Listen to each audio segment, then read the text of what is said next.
भारत माता की, भारत माता की, भारत माता की। वंदे वंदे वंदे। अमेठी की लोकप्रिय सांसद, केंद्रीय मंत्री, लोकसभा चुनाव 2024 में भारतीय जनता पार्टी, अपना दल, निषाद पार्टी, राजभर पार्टी, राष्ट्रीय लोक दल के द्वारा समर्थित भारतीय जनता पार्टी की लोकप्रिय प्रत्याशी सम्माननीय श्रीमती स्मृति ईरानी जी, प्रदेश सरकार में मेरे सहयोगी मंत्री श्री महेंद्र शरण सिंह जी, माननीय विधायक श्री सुरेश पासी जी, श्री अशोक कोरी जी, विधान परिषद सदस्य श्री शैलेंद्र प्रताप सिंह जी, जिलाध्यक्ष भारतीय जनता पार्टी श्री राम प्रसाद मिश्रा जी, अध्यक्ष जिला पंचायत अमेठी श्री राजेश अग्रहरी जी, पूर्व जिलाध्यक्ष श्री दुर्गेश त्रिपाठी जी, पूर्व विधायक चंद्र प्रकाश मिश्र जी, पूर्व विधायक श्री तेज भान सिंह जी, नगर पालिका गौरीगंज के अध्यक्ष श्रीमती रश्मि सिंह जी, जिला पंचायत की पूर्व सदस्य श्री मुकेश सिंह जी, पूर्व मंत्री श्री जंग बहादुर सिंह जी, पूर्व जिलाध्यक्ष श्री दयाशंकर यादव जी और गौरीगंज अमेठी लोकसभा क्षेत्र से जुड़े हुए सभी उपस्थित बहनों और भाइयों, इतिहास का सृजन करने वाले अमेठी लोकसभा क्षेत्र से जुड़े हुए आप सभी बहनों और भाइयों का मैं हृदय से अभिनंदन करता हूं, स्वागत करता हूं। बहनों और भाइयों, आपने 2019 में एक क्रांतिकारी निर्णय लिया और उस निर्णय की धमक न केवल लखनऊ में थी बल्कि दिल्ली में भी सुनाई दे रही थी। बहनों और भाइयों, जब निर्णय सही होता है तो परिणाम भी सही होते हैं। पहली बार अमेठी वासियों के द्वारा जो निर्णय लिया गया, उस निर्णय ने साबित किया कि नहीं, अमेठी वासी अब भारत के विकास के सारथी बनेंगे, पिछलग्गू नहीं बनेंगे। और मैं बधाई दूंगा सम्माननीय श्रीमती स्मृति ईरानी जी को। उन्होंने 5 वर्ष में जितना दौरा अमेठी लोकसभा क्षेत्र का किया, कांग्रेस की 4 पीढ़ियां उतना दौरा संयुक्त रूप से नहीं कर पाई थी। एक सजग और जागरूक जनप्रतिनिधि कैसे होना चाहिए, केंद्रीय मंत्री के अपने दायित्वों का निर्वहन करने, मंत्रालय के कार्यक्रमों से पूरे देश का भ्रमण करने के बाद मैं देखता था हर सप्ताह उनका दौरा अमेठी लोकसभा क्षेत्र के किसी न किसी विधानसभा क्षेत्र, किसी न किसी विकास खंड में, किसी न किसी गांव में और किसी नई योजना के साथ यहां पर देखने को मिलता था। बहनों और भाइयों, ये चीजें दिखाती है कि कैसे जब अच्छे जनप्रतिनिधि चुनते हैं तो परिणाम भी अच्छा ही आता है। और उसी अच्छे परिणाम के लिए एक बार फिर से आपसे अपील करने के लिए मैं आपके बीच आया हूं। बहनों और भाइयों, लोकसभा चुनाव के 3 चरण पूरे हो चुके हैं। पूरे देश के अंदर आधा चुनाव संपन्न हो चुका है और अब चौथे चरण का चुनाव कल है। कल फिर 10 राज्यों में 96 सीटों पर चुनाव है। यानी अब तक तीसरे चरण आते आते जो अब तक देश के अंदर मोदी लहर थी, वो मोदी लहर अब एक सुनामी का रूप लेने जा रही है, क्योंकि जनता जनार्दन के मुंह से एक ही शब्द फूट रहा है। और बहनों भाइयों, वह है कि फिर एक बार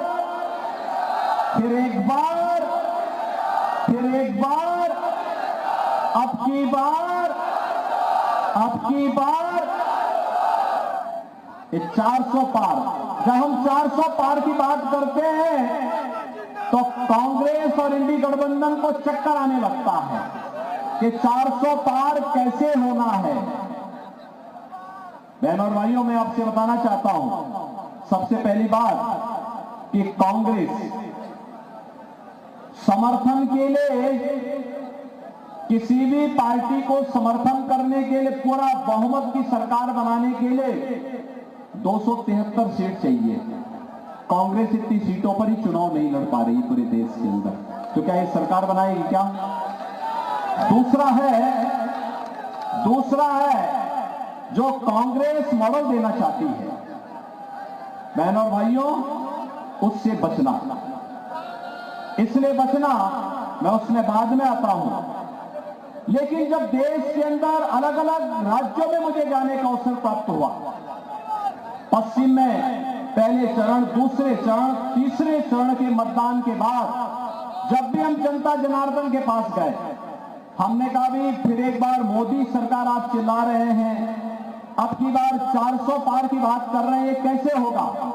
तो हर एक ओर से एक आवाज आती थी, और वो आवाज क्या थी? लोग एक ही बात कहते थे कि जो राम को लाए हैं,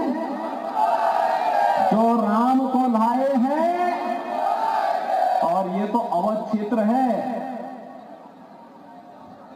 अवध क्षेत्र के लिए तो एक नया बिहान है, एक नया सवेरा है। 500 वर्षों का इंतजार समाप्त हुआ है। अयोध्या में प्रभु रामलला विराजमान हुए हैं, और इसकी बधाई आप सबको, विशेष रूप से बधाई। और इस पूरी लड़ाई को अगर आप देश के अंदर देखेंगे ना, मोदी जी के तीसरी बार आने का, प्रधानमंत्री बनने का दो ही विरोध कर रहे हैं। दो लोग कौन है? एक रामद्रोही है और एक पाकिस्तान है। यही दो विरोध कर रहे हैं। पाकिस्तान को भी अच्छा नहीं लग रहा है, क्योंकि उसे मालूम है कांग्रेस के समय जब आतंकी विस्फोट होते थे तो कांग्रेस के नेता क्या कहते थे? कांग्रेस के नेता कहते थे वो सीमा पार से। आज तो नहीं है ना सीमा पार का आतंक। आज तो जोर से बम विस्फोट हो, कहीं पे पटाखा फट जाए ना, तो पाकिस्तान सबसे पहले सफाई देता कि साहब मेरा हाथ नहीं है, क्योंकि उसे मालूम है कि मोदी जी के नेतृत्व में नया भारत है। ये छेड़ता नहीं है, लेकिन कोई छेड़ता है तो उसको छोड़ता भी नहीं है। एक दूसरा है कि मोदी जी के नेतृत्व में देश का सम्मान बढ़ा, देश की सीमाएं सुरक्षित हुई, आतंकवाद नक्सलवाद पूरी तरह निर्जीत है, विकास के बड़े बड़े कार्य हुए हैं, highway, railway, metro, 1 district 1 medical college.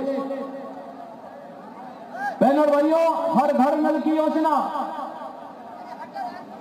हर तहसील में fire station, IIT, IIM, AIIMS, NIT, world class university बन रही है। और गरीब कल्याणकारी योजनाओं की बात जो पाकिस्तान का राग अलाप रहे हैं ना, इन कांग्रेसियों से पूछिए कि जिसको पाकिस्तान से प्यार है वो पाकिस्तान में जाए, लेकिन हिंदुस्तान में मोदी जी के नेतृत्व में 10 वर्ष के अंदर उतने गरीबों को गरीबी रेखा से उभारा है। जितना पाकिस्तान की आबादी उससे ज्यादा लोग 25 करोड़ लोग गरीबी रेखा से ऊपर उठे भारत के अंदर, और पाकिस्तान के अंदर 23 से 24 करोड़ की आबादी भूखों मर रही है, और भारत 80 करोड़ लोगों को फ्री में राशन की सुविधा का लाभ दे रहा है। यह है नया भारत। 5 लाख रुपए की आयुष्मान भारत की सुविधा, और देश के अंदर 60 करोड़ लोगों को किसान सम्मान निधि, 12 करोड़ परिवारों को, 12 करोड़ घरों में देश के अंदर शौचालय, और 4 करोड़ घरों को, 4 करोड़ गरीबों को घर 1,14,000 तक के लिए अमेठी में बन गए। क्या कर रहे थे कांग्रेसी खानदान? क्या कर रहे थे लोग? यहां के गरीबों को मकान नहीं दे सकते थे, यहां के घरों में पानी नहीं पहुंचा सकते थे, नारी गरिमा के प्रतीक शौचालय नहीं बना सकते थे। लेकिन नहीं, ये तो दादी ने जो नारा दिया था 1970 में, पोता भी वही रखता जा रहा है। और जब इनसे पूछा गया कि क्या करेंगे, उन्होंने कहा गरीबी एक झटके में मिटा देंगे। कहा कैसे मिटाएंगे? उन्होंने कहा संपत्ति का सर्वे करवाएंगे। सर्वे करा करके और फिर इनके बुद्धिदाता आ गए, जैसा नाम वैसा काम।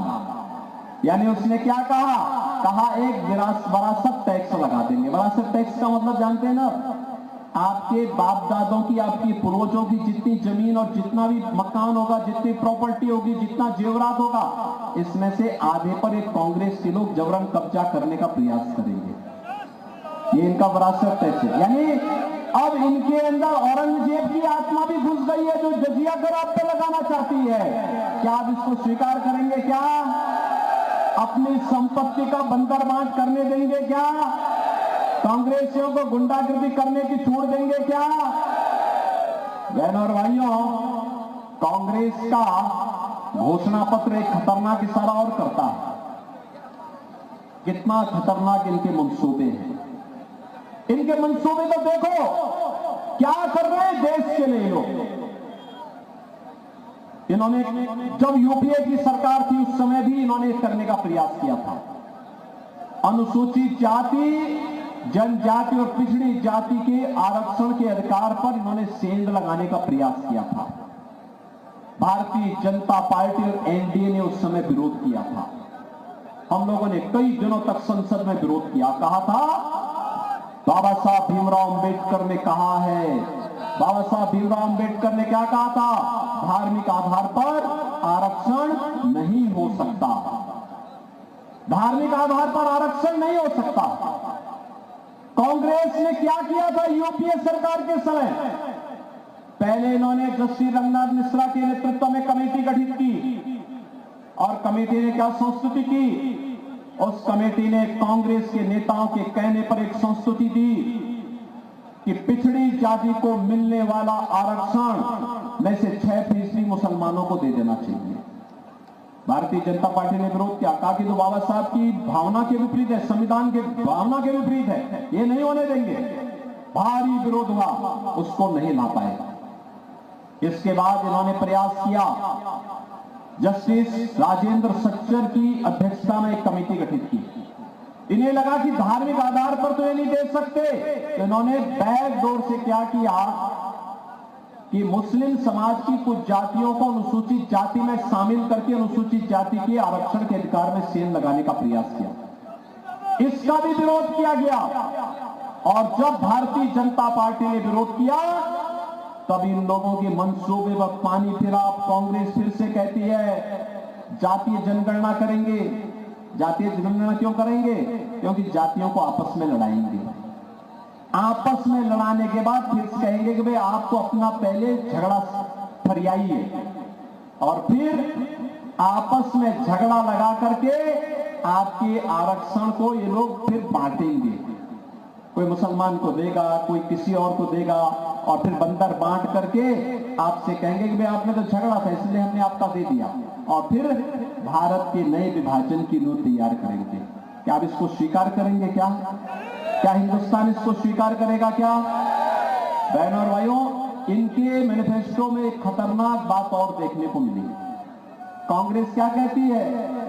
कांग्रेस कहती है अगर इनकी सरकार बनेगी तो वह अल्पसंख्यकों की रुचि के अनुसार खान पान की स्वतंत्रता देंगे। कौन सा ऐसा खान पान है जी जो बहुसंख्यक को ना पसंद हो और अल्पसंख्यक को पसंद हो? बहनों और भाइयों, रोटी सब खाते हैं, चावल सब खाते हैं, खिचड़ी सब खाते हैं, खीर सब खाते हैं, फल भी सब खाते हैं, लेकिन एक जगह के फर जाता है। जब मुसलमान गौ मांस की तरफ जाता है तो हिंदू उसका विरोध करता है, कहता नहीं, ये नहीं स्वीकार होगा। कांग्रेस अब गौ हत्या को भी प्रश्रय देगी। क्या आप इस पाप को स्वीकार करेंगे? क्या अमेठी इस पाप को स्वीकार करेगा? क्या हिंदुस्तान इस पाप को स्वीकार करेगा? क्या कांग्रेस के मंसूबे पूरे होंगे? क्या बहनों और भाइयों, इस पाप में हम भागीदार नहीं बन सकते। अरे पहले तो 500 वर्षों का इंतजार समाप्त होकर के अयोध्या में रामलला विराजमान हुई। अयोध्या में राम मंदिर में कितने रोड़े इन्होंने अटकाए। इनके बुद्धिदाता क्या कहते हैं? भारत के अंदर राम मंदिर का निर्माण नहीं होना चाहिए। समाजवादी पार्टी इनकी जो सहयोगी दल है वो क्या कहती है कि राम मंदिर बेकार बना। इन्होंने पहले राम के अस्तित्व पर प्रश्न खड़ा किए, फिर इन लोगों ने भारत के राम भक्तों पर गोलियां चलवाई, आतंकवादियों पर दायर मुकदमों को वापस लेने का कुत्सित प्रयास किया, और अब कहते हैं राम मंदिर के बनने पर ही प्रश्न खड़ा करते हैं। लेकिन बहनों और भाइयों, राम मंदिर का निर्माण हुआ है, आप सबको गौरव की अनुभूति हुई। आप अपनी पीढ़ी को बता पाएंगे कि हमने राम मंदिर को बनते देखा है, रामलला को 500 वर्षों के बाद विराजमान होते हुए देखा है। इतिहास बना रहे हैं आप इतिहास बना रहे हैं। राम मंदिर के लिए आने वाली पीढ़ी को आप बता पाएंगे कि हमने राम मंदिर का निर्माण हमारे इस समय में हुआ है। इस लोक को भी बताएंगे और बहनों और भाइयों, अगली पीढ़ी को भी बता पाएंगे, और अपने पूर्वजों के पास जब परलोक में जाएंगे तो वहां भी अपने पूर्वजों को हम बता पाएंगे कि हाँ, आपके संकल्पों की पूर्ति, आपके आज के संकल्प की पूर्ति हम लोगों ने किया था, क्योंकि हमने मोदी जी को चुना था। बोलेंगे ना? और बहनों और भाइयों, एक तो ये गौरव की बात, हमारे पुणे हमारे साथ जुड़ा है। अगर कांग्रेस की तरफ धोखे से भी हमने वोट दे दिया और कांग्रेसियों ने गौ हत्या की छूट दी, तो उस पाप से हम फिर वंचित नहीं रह पाएंगे। अगर राम मंदिर का पुण्य हमारे साथ में है तो कांग्रेसियों के द्वारा गौ हत्या का पाप भी हमारे ऊपर थोप दिया जाएगा, और इस पाप में कभी शरीक मत होना। और इसीलिए मैं आज आपसे कहने के लिए आया कि पूरे देश के अंदर की जो आवाज है कि जो राम को लाए हैं हम उनको लाएंगे। और बहनों और भाइयों, इस अभियान के साथ हम सबको जुड़ना है। आप जुड़ेंगे, अमेठी जुड़ेगा। अमेठी ने जुड़ के दिखा दिया गत वर्ष 2019 में जोड़ करके देख लिया, और बहनों और भाइयों, उसका परिणाम भी आपको मिला। इतना सक्रिय सांसद, यहां के विकास के लिए इतना आग्रही सांसद, अमेठी में हर योजना आनी चाहिए, इसके लिए लगातार जागरूक सांसद किसी संसदीय क्षेत्र को मिल जाए तो उसका सौभाग्य होगा। और बहनों और भाइयों, इस बार तो गौरीगंज के हमारे सभी प्रतिनिधि आपके साथ में हैं, बीजेपी के साथ में हैं। सबने कहा, आपने देखा ना, मैं तो अमेठी और रायबरेली की जनता का इसलिए अभिनंदन करूंगा कि आपने जिन्हें भी अपना प्रतिनिधि चुना। अगर राम मंदिर का विरोध कांग्रेस ने किया तो उन्होंने कांग्रेस ने, समाजवादी पार्टी ने किया तो उन्होंने समाजवादी पार्टी से विद्रोह किया। कहा कि वे देखो सब कुछ स्वीकार करेंगे लेकिन राम का अपमान स्वीकार नहीं करेंगे। हाँ, गौरीगंज से आपने राकेश प्रताप सिंह को विधायक बनाया। जब समाजवादी पार्टी ने कहा कि अयोध्या में ये प्रस्ताव समाजवादी पार्टी का ही था, उन्होंने कहा था कि इतने लोग देश दर्शन करने के लिए अयोध्या आ रहा है, और अगर सभी विधायक एक साथ जाएं। तो भाई मैंने कहा भी हम तो सुविधा दे सकते हैं। मैं स्वयं अयोध्या गया था, अयोध्या में सारी व्यवस्था कराया था, और व्यवस्था कराने के बाद जब मैंने देखा कि समाजवादी पार्टी ने तो विरोध कर दिया, कहा कि नहीं हम अयोध्या नहीं जाएंगे, तो उसके बाद बहनों और भाइयों ये राम मंदिर का आज भी विरोध करते हैं। इनको राम मंदिर से परहेज है। भारत के अंदर राम और राष्ट्र एक दूसरे के पूरक है, अलग करके देखा ही नहीं जा सकता। और राम मंदिर का विरोध ये लोग करते हैं, इसका मतलब पाकिस्तान के साथ इनकी भावनाएं जुड़ रही हैं, और ऐसे लोगों को हमें कतई स्वीकार नहीं करना है। इन सब के मंसूबे आपको देख लिए ना, और इसीलिए मैं धन्यवाद दूंगा मैं इन सभी विधायकों को जिन्होंने समाजवादी पार्टी से कहा कि भाई देखो राजनीति बहुत हो जाएगी, लेकिन हम लोग भगवान राम का विरोध स्वीकार नहीं कर सकते, भगवान राम का अपमान स्वीकार नहीं कर सकते। राकेश प्रताप सिंह ने भी विरोध किया, रायबरेली में पांडे जी ने विरोध किया। उन्होंने कहा कि नहीं ये सब कुछ हो सकता है, लेकिन अगर भगवान राम का विरोध करोगे तो फिर हम इसका मुंह तोड़ जवाब देंगे, चाहे वह कोई भी क्यों ना हो। और बहनों और भाइयों, आज तो पूरी अमेठी एक बार फिर से भारतीय जनता पार्टी की लोकप्रिय प्रत्याशी सम्मान्य स्मृति जी के समर्थन में खड़ा हुआ है। और इसलिए मैं आप सबके लिए आपसे अपील करूंगा कि बहनों और भाइयों, पंचम चरण में आपको मतदान करना है। एक चरण, चौथा चरण कल है, और पांचवा चरण 20 मई को है। और 20 मई के लिए मैं आपसे अपील करूंगा, देश के सम्मान के लिए, देश की सुरक्षा के लिए, विकास के लिए, गरीब कल्याण के लिए, विरासत और विकास की बेहतर समन्वय के लिए, आत्मनिर्भर और विकसित भारत की मोदी जी की संकल्पना के लिए मोदी जी को तीसरा कार्यकाल चाहिए। और इसलिए बहनों और भाइयों, उस तीसरे कार्यकाल के लिए मोदी जी आपके द्वारा एक एक वोट जो दिया जाएगा ना, कमल के फूल पर अमेठी में जो पड़ेगा वो सीधे मोदी जी के पास जाएगा, मोदी जी को संबल प्रदान करेगा, मोदी जी को देश का प्रधानमंत्री बनाने में सहायक होगा। और इसके लिए आपको अपना समर्थन देना, अपना आशीर्वाद देना है। सहमत हैं? सभी सहमत हैं? पूरी अमेठी सहमत है? भारी बहुमत से एक एक घर जाएंगे, मोदी जी का प्रतिनिधि बनकर के, स्मृति जी का प्रतिनिधि बनकर के घर घर जाकर के अलग जगाएंगे, भाजपा को जिताएंगे, कांग्रेस के चटकारों की जमानत जब्त कराएंगे, आतंकवाद और पाकिस्तान समर्थकों की जमानत जब्त कराएंगे, अमेठी की जनता को विकास से वंचित रखने वालों की जमानत जब्त करवाएंगे। इसके लिए आपको सबको खड़ा होना पड़ेगा, वोट की रखवाली भी करनी होगी, कमल चुनाव चिन्ह को घर घर खिलाना होगा। सहमत है ना? तो फिर मेरे साथ बोलेंगे, भारत माता की, भारत माता की, भारत माता की जय श्री राम, जय जय श्री राम।